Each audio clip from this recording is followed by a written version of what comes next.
Good afternoon. Welcome to SCAG's Toolbox Tuesday. We'll be featuring the California Healthy Places Index Extreme Heat Edition. My name is Lori Anasturis. I use she, her pronouns, and I'm an assistant regional planner here at SCAG. I'll be kicking off our Toolbox Tuesday before passing things off to our lead speakers. And so just a little bit of housekeeping before we get started. We have an hour and a half for today's Toolbox Tuesday. This meeting is being recorded and all participant lines have been muted. At the end of the presentation, we'll have a Q&A session. And so if you have any questions during the presentation, please feel free to type it into the chat or use the raise hand function, and then we'll go ahead and voice questions during the Q&A, as well as call on folks with their hands raised. A recording of this webinar, as well as the PowerPoint slides, will be available on the SCAG website, and we'll be sure to send a link to everyone who is registered for today's Toolbox after the event.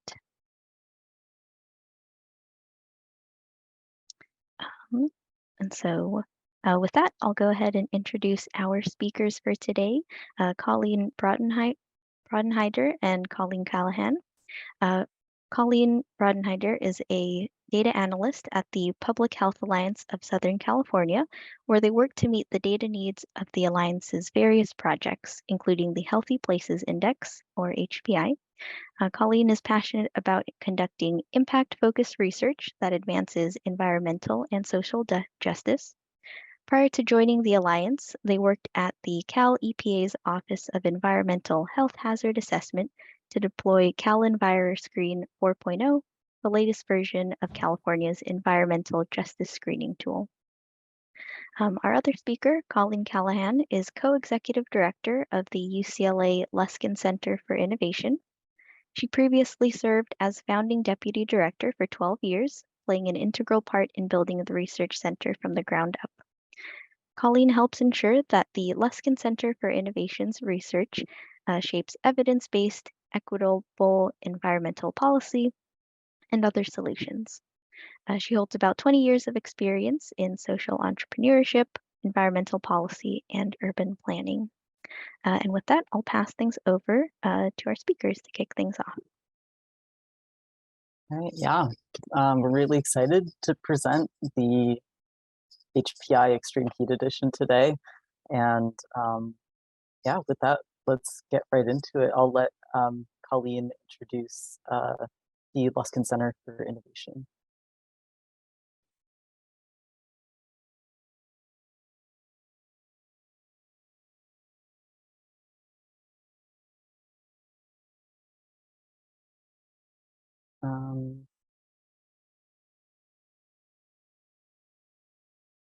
Colleen, are you on? Hi, I'm so sorry. I don't know what just happened. I didn't touch anything and then just got disconnected. So I'm hoping my internet will cooperate with me today. Apologies if you've been waiting as I tried to log back in, but good afternoon. I'm the other Colleen, the one with the Luskin Center for Innovation at UCLA. I use she, her pronouns. And the mission of the Luskin Center is to collaboratively solve environmental challenges through actionable research for Southern California communities and beyond. So we work with a lot of the folks on the Zoom today to do just that. And I'm pleased to be here today. I'm going to be speaking in just a few minutes. Turn it back to you, Colleen. Great, thank you. Yeah, and just in case you're not familiar with the Public Health Alliance of Southern California, we are a coalition of the executive leadership of 10 local health departments, representing more than 60% of the state's population.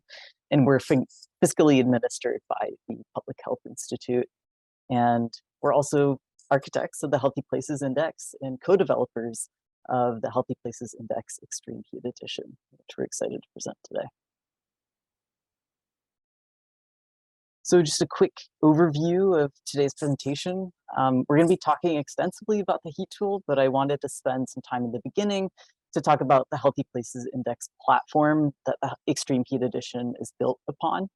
including some information about new data, features, and functions that we released in the latest version of the HPI in April. And then we'll take a closer look at the HPI Extreme Hit Edition, which Colleen will walk us through, how it was developed, some of its features and how to use them.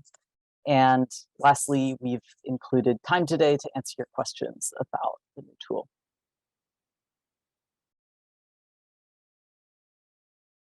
So just a little bit of background on the HPI. Decades of research tells us that our life expectancy and well-being are tied to the community conditions in which we live, which includes the existence of racially driven laws and policies. We also know that access to social conditions that support health, what we call the social drivers of health, like education, good job opportunities, and healthy food and water, vary drastically by neighborhood for a complexity of reasons. And that's why we created the Healthy Places Index tool, which launched originally in 2018. And this past April, like I mentioned, we released our newest update to the tool called HPI 3.0. And the HPI was expressly built to highlight community assets and strengths using a positive framework that can be mobilized to implement solutions.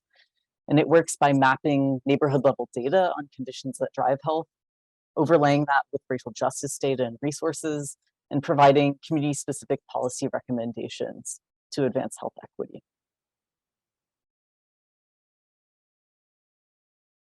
So to those ends, the HPI provides data and policy recommendations to compare the health and well-being of communities, to identify the community conditions at the neighborhood level by quantifying the factors that shape health, and supporting communities and leaders to turn data into actionable solutions to advance equity.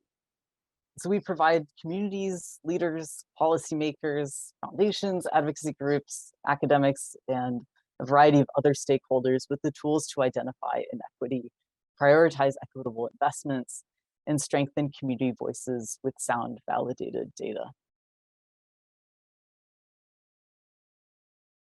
So since its launch, the HPI has become a go-to data tool for hundreds of state and local government agencies, foundations, advocacy groups, hospitals, and many others. And it's been adopted for various uses addressing critical community needs like active transportation projects, affordable, stable housing, food security, climate resilience, and most recently, the state's COVID-19 health equity metric that influenced COVID state funding and support.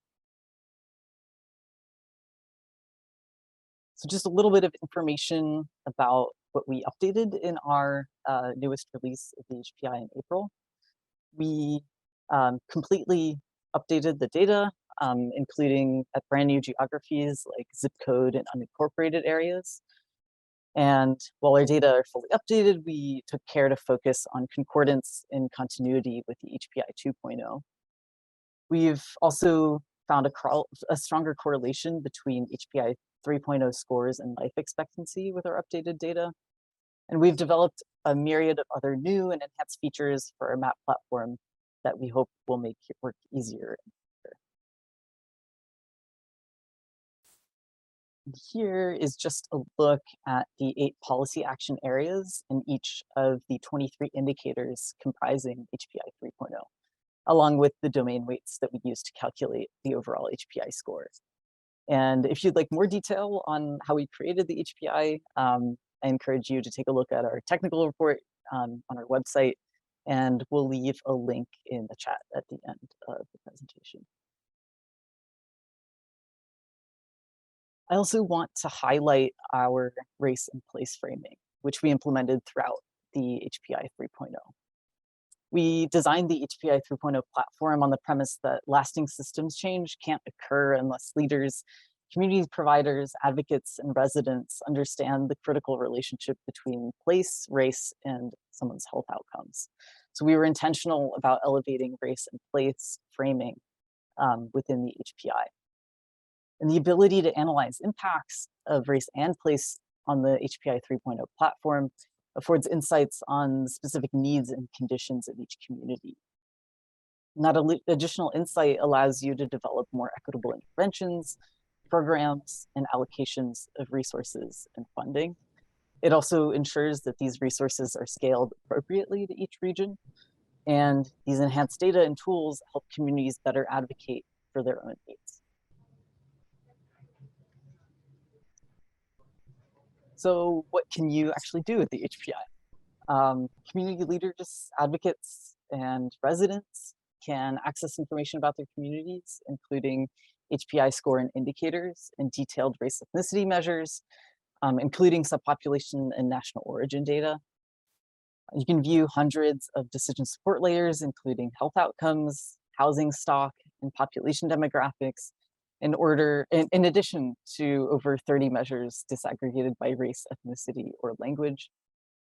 You can filter geographies by race, ethnicity, and country of origin to identify smaller or geographically dispersed populations. You can generate HPI ranks within your city, county, or more to see a list of the communities, in your county and how they rank. And you can also create custom geographies to aggregate data for communities of interest that aren't offered in our list of pre-selected geographies.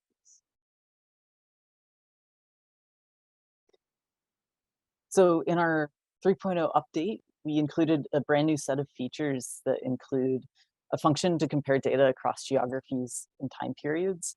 So this gives you the opportunity to track improvements or declines in a community over time.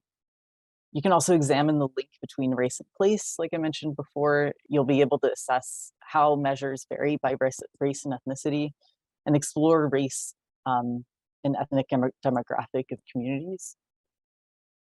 You can filter geographies by race, ethnicity, and country of origin, like I mentioned before, and then you can receive policy recommendations that are actually tailored to the specific needs of the community, which supports moving neighborhood data into action. We've also included information on historically redlined neighborhoods, which was a policy in effect from 1935 to 1940 that has had long-lasting impacts on communities across the state. So I wanted to give you this background on our HPI 3.0 update, because a lot of these features, including components of the race and place framing, are incorporated into the HPI Extreme Heat Edition.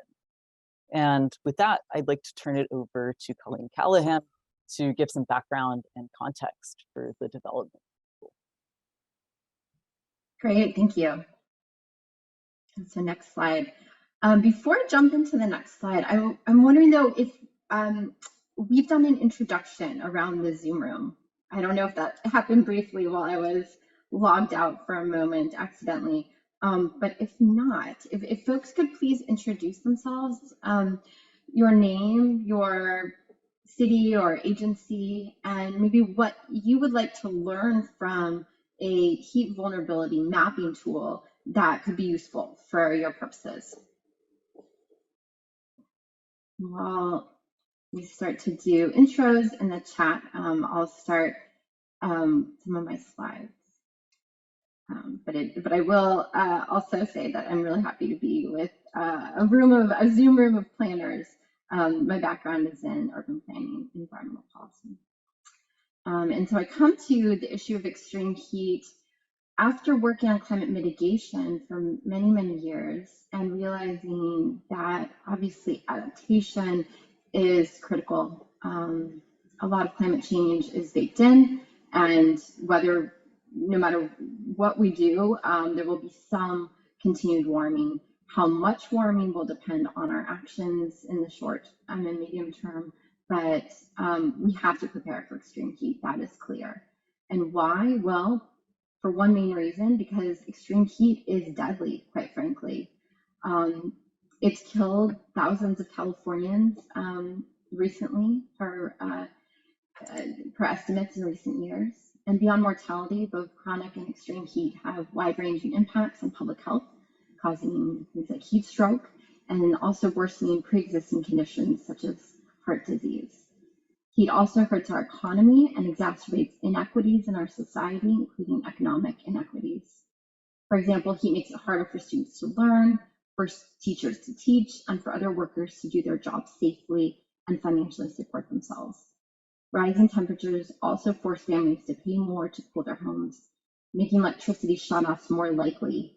And this in turn can have life or death consequences for those who don't have access to affordable cooling. Next slide, please.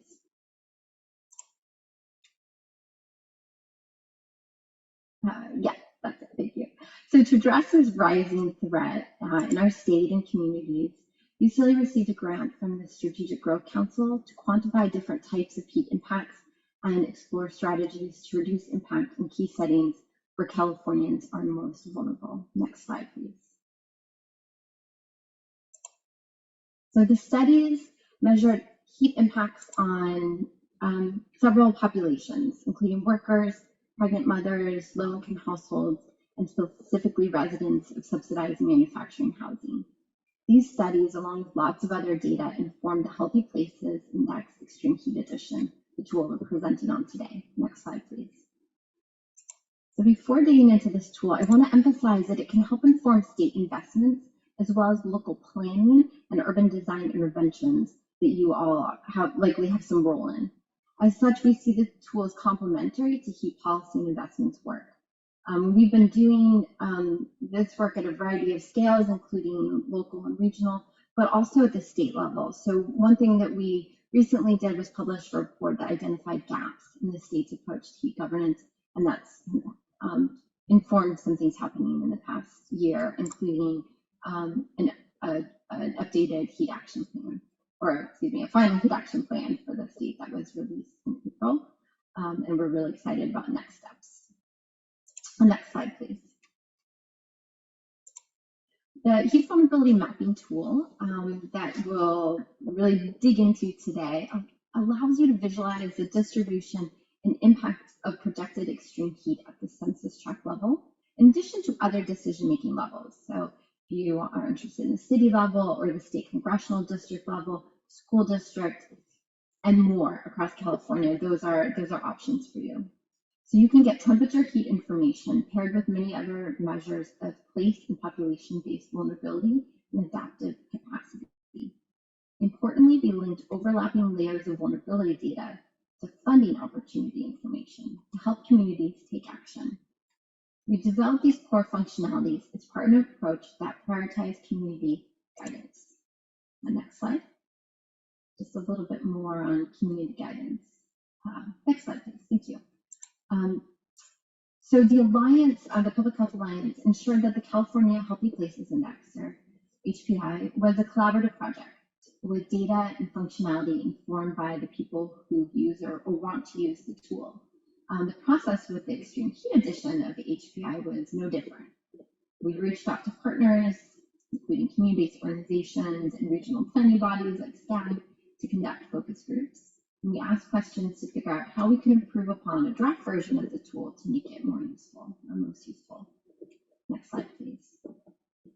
In these focus groups, several recommendations were kind of cross-cutting themes, including the importance of including race and ethnicity data, using existing temperature projections from CalAdapt, datasets from mid and end of century climate modeling, and also the importance of clarifying the link and making it really clear between the linkage between population and place-based measures and heat impacts. Next slide, please. So we know that community conditions impact health. They can also describe a community's resilience or vulnerability to climate change. So to be clear, this tool includes the Healthy Places Index, which combines data on 25 community characteristics based on the social determinants of health into a single score for each California census tract. And in addition to that HPI score, we've now included in this tool data layers and functionality related specifically to extreme heat vulnerability and adaptive capacity. So it's a really comprehensive and powerful tool. It provides a way for practitioners, planners, researchers, and residents to understand their community's vulnerability to future heat impacts and take action. Next slide, please. So more specifically, the tool allows you to learn and answer several key questions. First, how hot will it get? As the climate changes, how many days are temperatures exceeded to soar above 90 degrees in your community?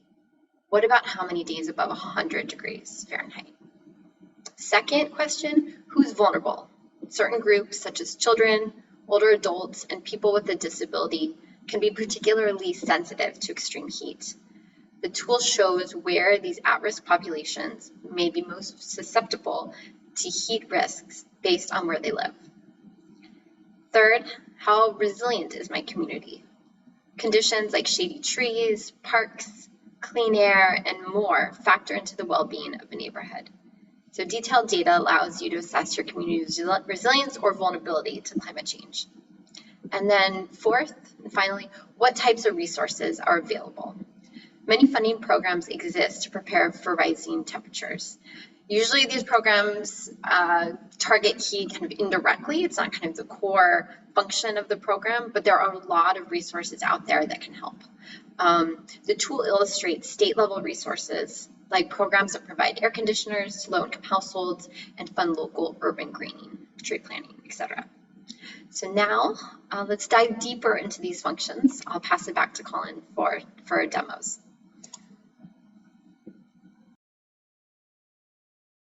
All right. So a little bit more specifically about what measures of extreme heat we include in the tool. By default, when you open the map, we're visualizing the CalAdapt's mid-century days above 90 degrees projection. And this measure was selected based on community feedback.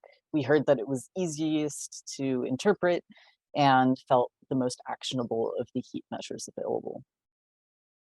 That said, we provide other measures that you can map as well. And so those include end century days above 90 degrees Fahrenheit, mid and end century days above 100 degrees Fahrenheit, and mid and end century extreme heat days that are above the historical baseline. And it's important to note that all projected exposures use the RCP 8.5, also known as the business as usual scenario. So I'm going to give a couple demos. And the first feature we're going to explore is accessing information about your community. So with the Extreme Heat Edition, you'll be able to see how your community compares to other California communities, view the factors that shape health and heat resilience in your neighborhood or project area. Our Climate and Community Conditions panel provides the HPI score for your community, alongside individual indicators that describe heat exposure, sensitive population characteristics, and neighborhood conditions that impact resiliency, such as tree canopy coverage and urban heat islands. So let's see what that looks like in action.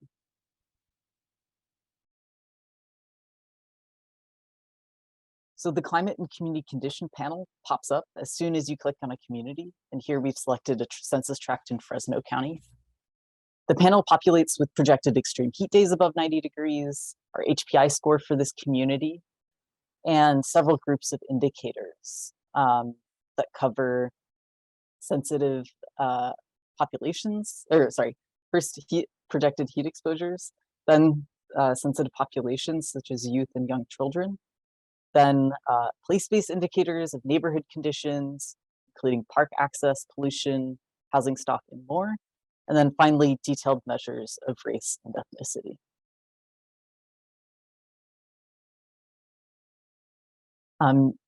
You can also use our resources to address extreme heat function, which allows users to identify programs and funding opportunities to address extreme heat. And the resources here are organized by the potential recipient, i.e. households, workplaces, schools, local governments, tribal governments, and nonprofits. And for each resource, helpful icons describe the heat mitigation measures it can offer. For instance, any air conditioning replacement or repair, weatherization, solar PV, urban greening, and others. So using the tools panel, you can navigate to the resources to extreme heat. And here, here you can find a list of resources that are categorized by potential recipients. And you can click into any resource to learn more about the program and the program offerings, as well as a link out to learn more on the program homepage.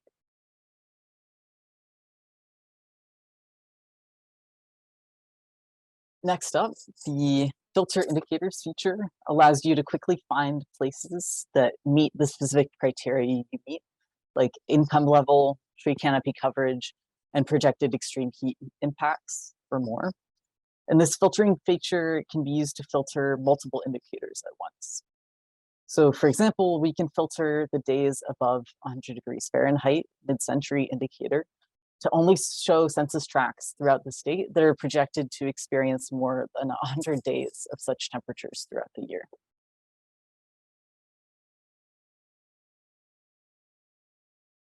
So let's take a look. From the tools menu, you can select the filter by indicator. And here we'll go to exposure and days above 100 degrees, and we'll drag the slider to 100. And you can also type a value in the text box if you prefer. You can see that these tracks are located in the southeasternmost edge of the state. So that's maybe where you want to concentrate the most resources, for example.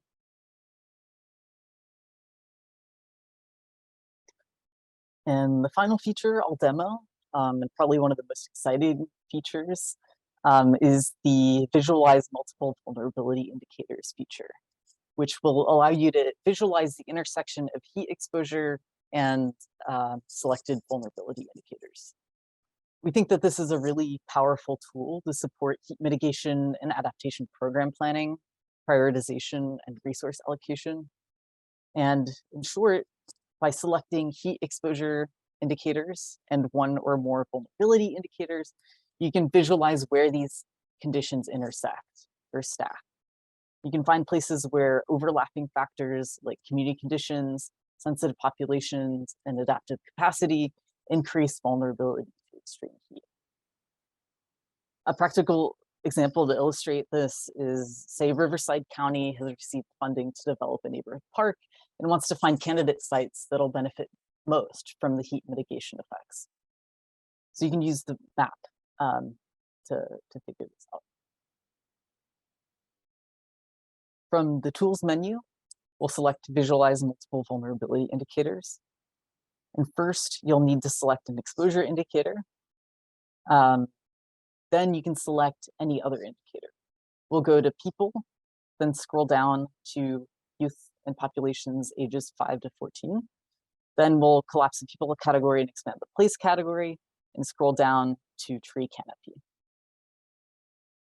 We can now see the places with high exposure to projected extreme heat, limited tree canopy coverage, and a large youth population that could benefit most from a park.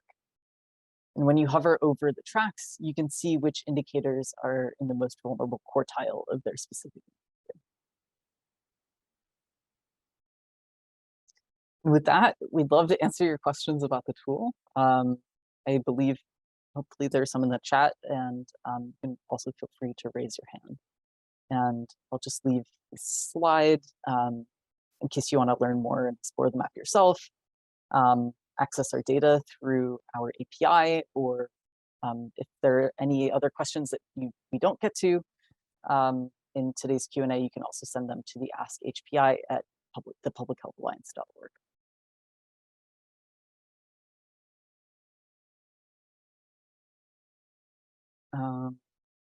Let's see. I'm not sure I see any participants with their hands up. Can you just leave that one just a little longer so that we can copy screens before you move on? Thank you.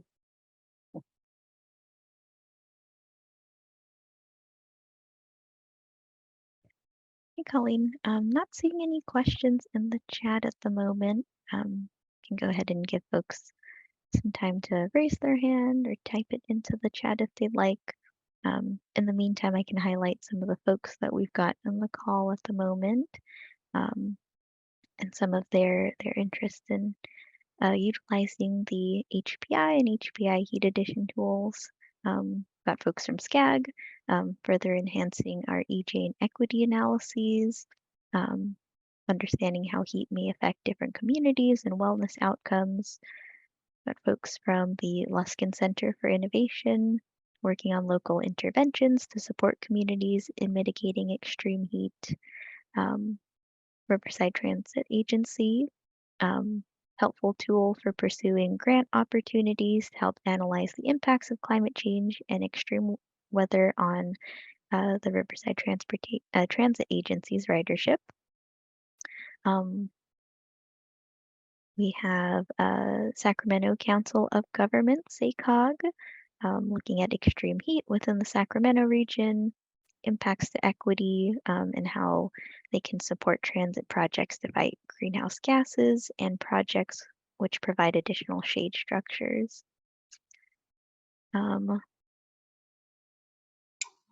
Oh, I see that we do have a question.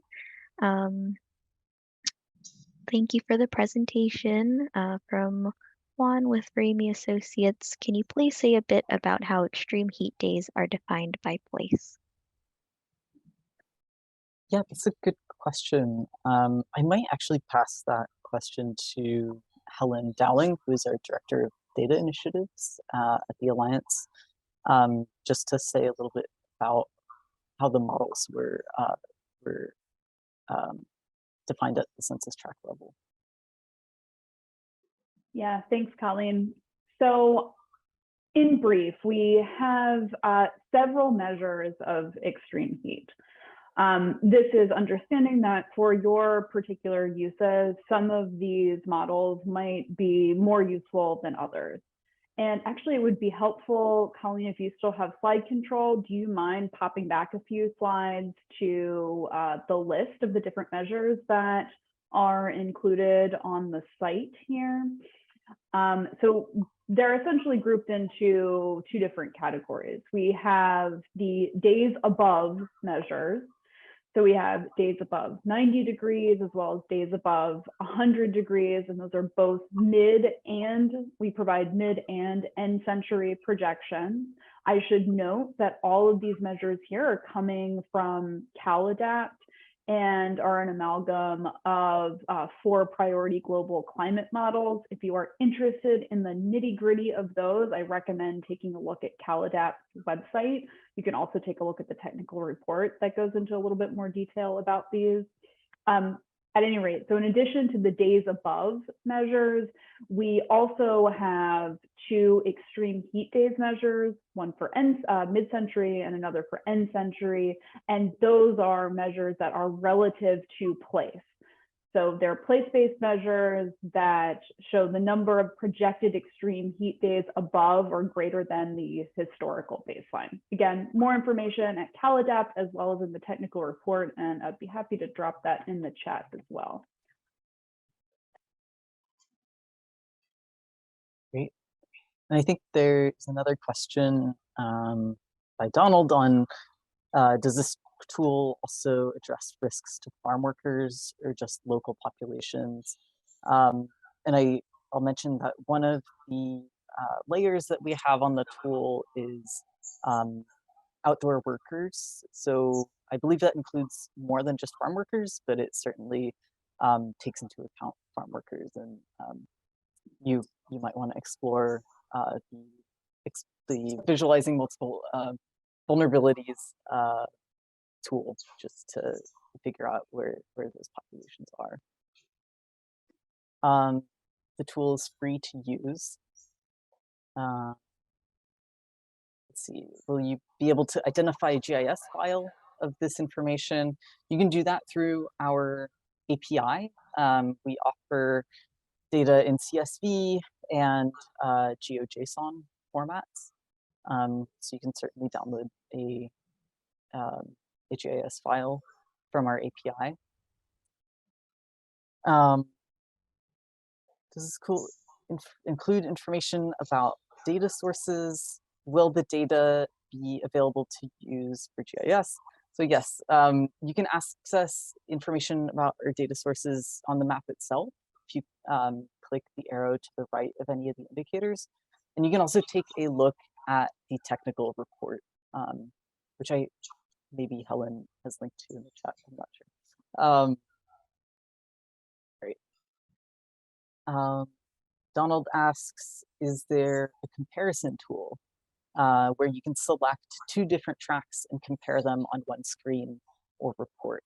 And yes, we have that as a part of our Healthy Places Index. And that, Helen, I believe it's part of the extreme heat edition as well. So it's the compare data function, which will allow you to do exactly what you're talking about, Donald. It's not built into the extreme heat edition, but you can access that through our HPI 3.0 platform. So that's just at map.healthyplacesindex.org. I'll go ahead and drop that in the chat.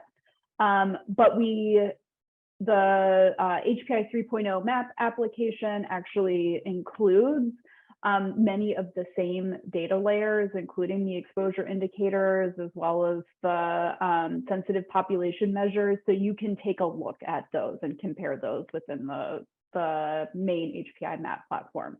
However, we really think that the killer feature, as it were, on the heat edition tool is that multiple vulnerabilities function that really lets you layer and look at the collective impact of exposure as well as sensitive populations and adaptive capacity by place across California.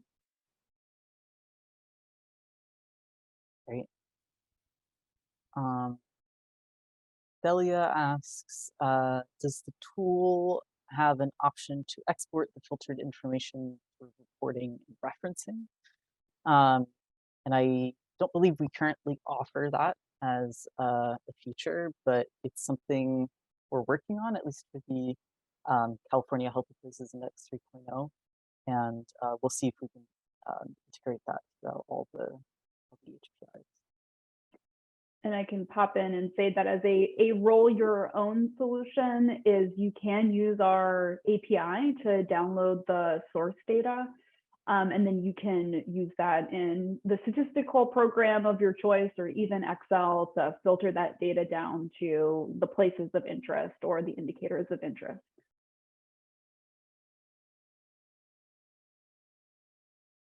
Great. I don't believe I see any other questions. There is this question about if Holly, if they can see a simple example. I'm not sure we can do a live demo, but you're free, you're absolutely free to check out the map yourself and explore those tools.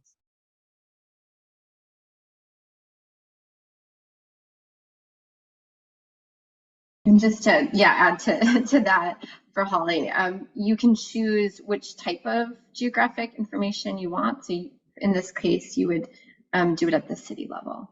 And then you would go down to the tool drop down, and there is a environmental, like places category, and tree canopy is part of that.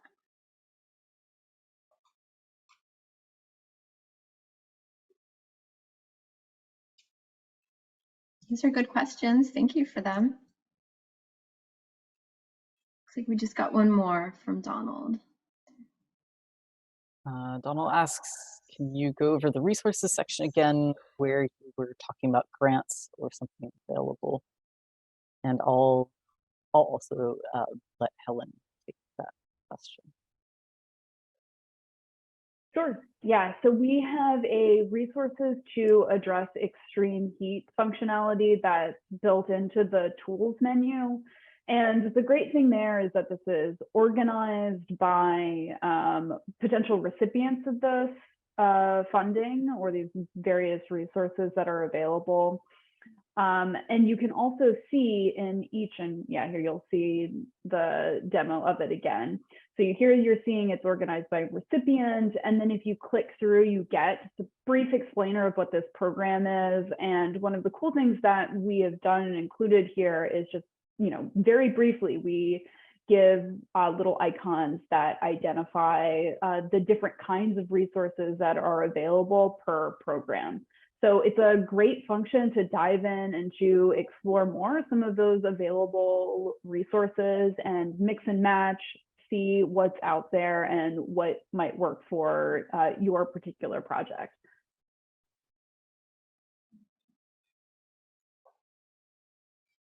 Resources are available across the state. So they are not specific to the geography that you're currently exploring.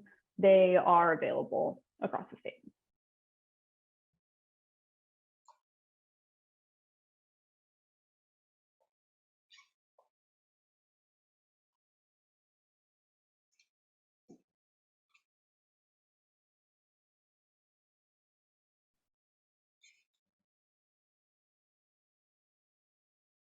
Hi, Colleen.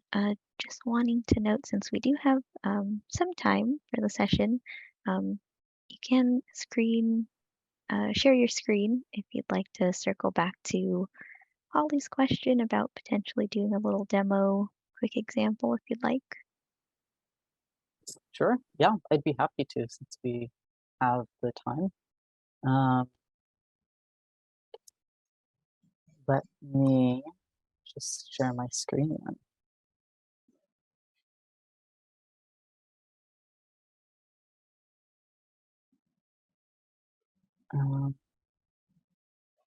See if I can pull up the chat to look at Holly's example.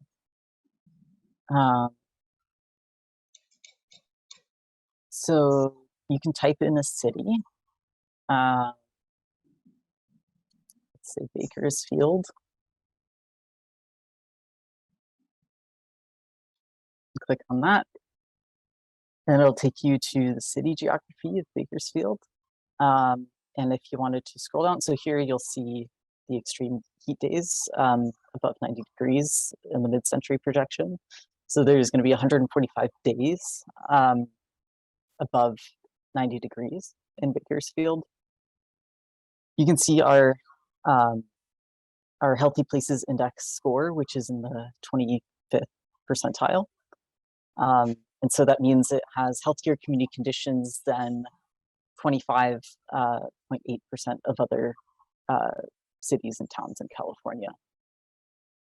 And if you want to look at different measures of here, you can also, yeah, if you want to look at different measures, to look at tree canopy, it should be an environment. You can also view, go into the view indicators function.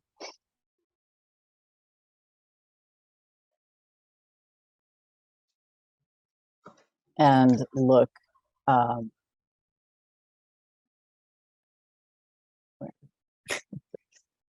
it's in place.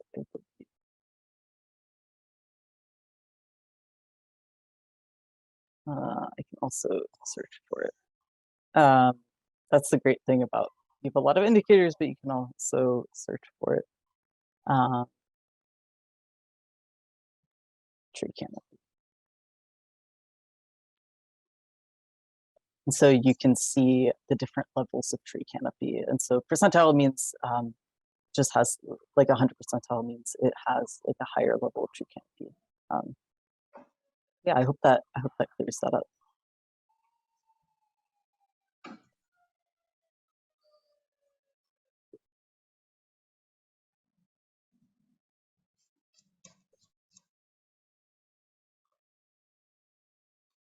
Yeah, I can pop in and answer this question on how often the information is updated. So this was developed through really a one-time contract with UCLA, and I know that there is interest, I mean, certainly among our team as well as UCLA, I think, to continue to update the map tool as updated data are available. I think we're just looking for resources to be able to do that. But for now, it's static, and we hope to be able to provide updates in the future.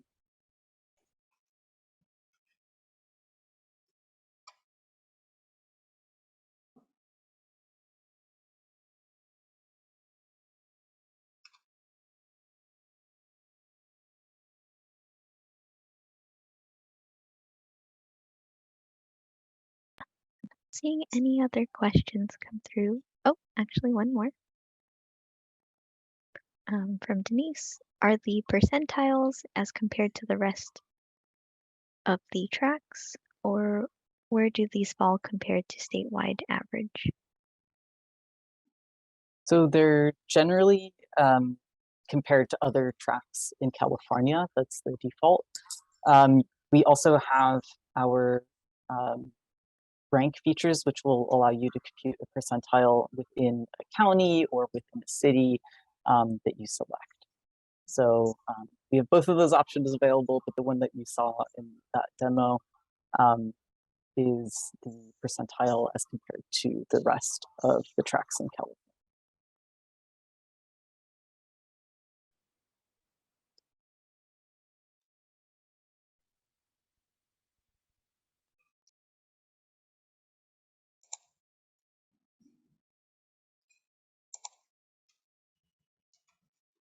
So I want to encourage everyone to just play with it and kind of the remaining time, just explore the tool because it's really powerful and there's a lot of options depending on what you're most interested in, what you would find most helpful. So just take some time to look at it and explore. And we can be a resource if folks have questions after this webinar as well. So I can drop my email in the chat function and perhaps others could as well.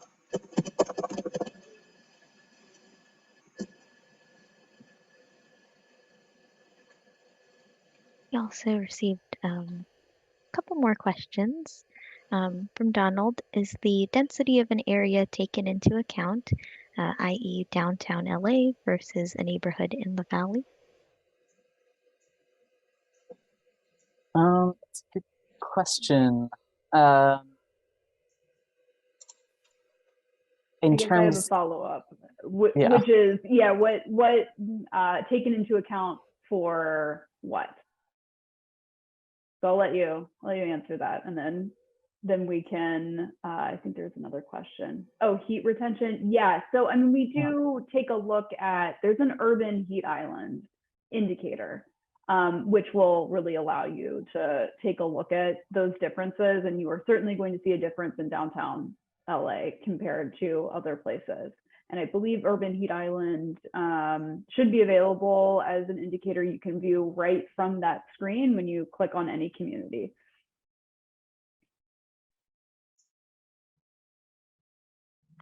And there's also here a question on filtering for rental units or even rent controlled units in an area that might be affected by extreme heat. We do have some measures of housing stock in the extreme heat tool. And we do have, I don't believe we have rental units specifically. We do have cost burden rental units. So severely cost burdened, low income renter households. So you can look at that either through the filtering function or through the visualize multiple vulnerabilities feature, which you can then stack on top of exposure to extreme heat. We also have here, let me take a look at the other housing stock indicators. So we have some housing voucher subsidized units, low-income housing tax credits, housing units, and other HUD subsidized units, as well as some public housing units. So take a look at the housing stock measures because I think they're largely going to cover those areas of interest in addition to the cost burden measures as well. And I'll just add, we do have a home ownership indicator, which won't tell you about rental units, but it'll tell you the percentage of households that are occupied by homeowners. And then I believe our housing stock indicators also include percent of households that are built before 1940. So that addresses the age of construction question that came through. So is there best practices manual to address heat exposure? And I don't think we currently offer that as a part of the extreme heat edition, but it's certainly an interesting option to explore. Yeah, lots happening kind of on that front. There, depending on what type of interventions you're interested in, there are a number of resources existing and more to come. For example, our friends at Lawrence Berkeley National Lab, they've recently developed a toolkit focused on the housing kind of level, community, neighborhood, and specifically housing related interventions, like what you can do to your home, apartment building, etc. UCLA Luskin recently put out some policy briefs that are at a little bit higher intervention level, more the policy level. One is around housing policy and investments that can reduce heat risk within kind of vulnerable housing stocks and for people in their specific populations vulnerable to extreme heat at home.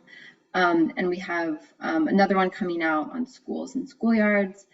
So there's a variety of resources out there. I encourage you to check out UCLA Luskin Center for Innovation climate adaptation page for more information, please.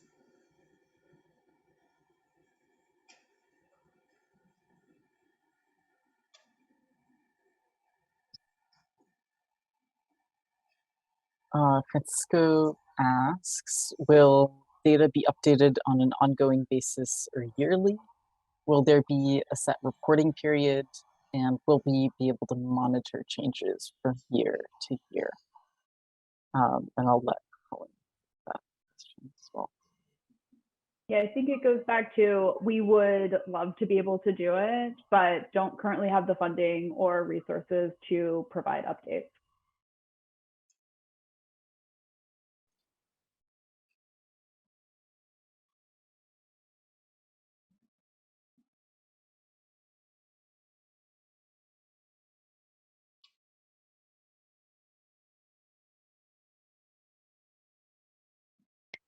Great. I welcome any additional questions in the chat. You can ask our SCAG AV team just to pull up the closing slide for our toolbox.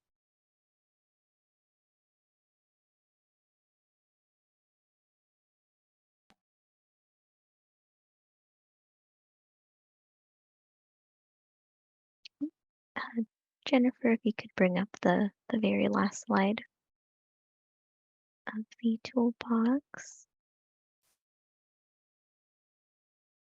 Perfect. Great. And so thank you again to Colleen, and Helen for the excellent overview of HPI Extreme Heat Edition, as well as the really informational Q&A. Again, still welcoming any questions in the chat, or please do follow up with our speakers. This is a really great resource, especially as the impacts of extreme heat just grow more and more apparent with each year.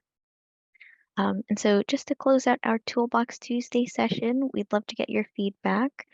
Please use the following QR code shown on the screen to take a quick 2-minute survey on today's session. This will help us improve future Toolbox Tuesdays. And if you're having any issues with scanning the code, we've also dropped the survey as a link into the chat. So thank you again to our speakers and all of our participants for joining us today. We'll keep the slide up for the next few seconds or so for folks to scan or click on the link. But if you are heading out, thank you again and have a great rest of your afternoon, everyone.